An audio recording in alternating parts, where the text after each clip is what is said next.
Sean is actually wanting to know about data privacy as well. Okay, yeah. So let me talk about that real quick, and I might not give the best answer, but I'm going to give you my answer or how I look at things. So my very first AI company that I had was a company called Site Visitor AI, and there's actually a presentation in the Facebook group of me giving a presentation in 2017 about it. And that company, Site Visitor AI, which no longer exists, I got out of it.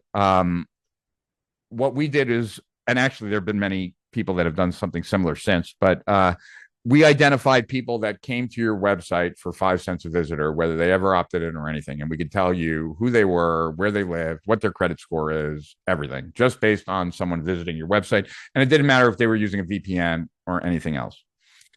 So I, when I say what I say, I believe 100% when I say, because I have a lot of experience in this, there is zero privacy online, period. Okay. If you understand how retargeting works, then you already understand that there cannot be privacy online. If you want to have a server hooked up to the Google network, you need to respond to a 500,000 requests a second, right? 500,000 requests a second. And every request is this. We have this unique identifier of a person on this page about this. What is your bid? Now, in order for you to be able to retarget, you need to understand what that unique identifier of a person is.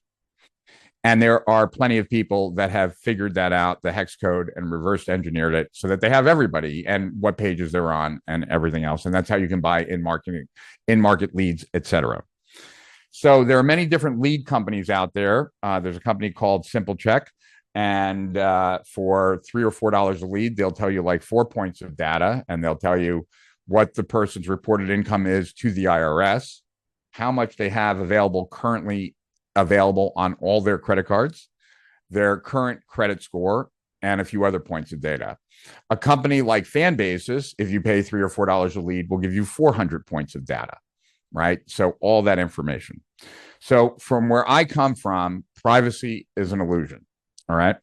And then it's about OpenAI, right? Because in order to do Zenith, you need to have your own ChatGPT account. It can be the $20 account, but you need your own account.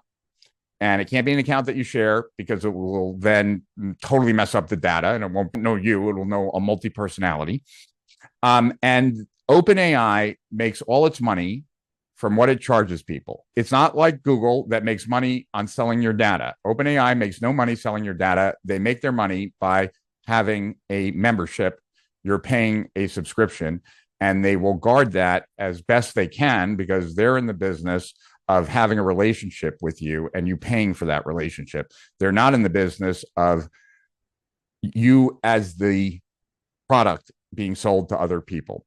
Now, you can certainly check certain boxes in ChatGPT not to share your data or use your data as a training model, and that will help. I don't have access to any of your information, right? Because it's you and OpenAI. But if you're not comfortable sharing that information, we've had some people go through the program and change their name, right? Like make it totally anonymous about themselves. And that may be one way to kind of work on it. I think you're fighting an uphill battle if you're that overly concerned about privacy. Obviously, like, I'm not typing in passwords or things like that, but I also don't think anyone is that fascinated by the ways that I mess up my life. And if someone were to find out about those things, I guess it would be what it is. But that's kind of how I look at privacy. I know that's not how everyone looks at it, and I'm not trying to change anyone's mind on it. I just wanted to share the perspective that I have on it that then is also informed through the course.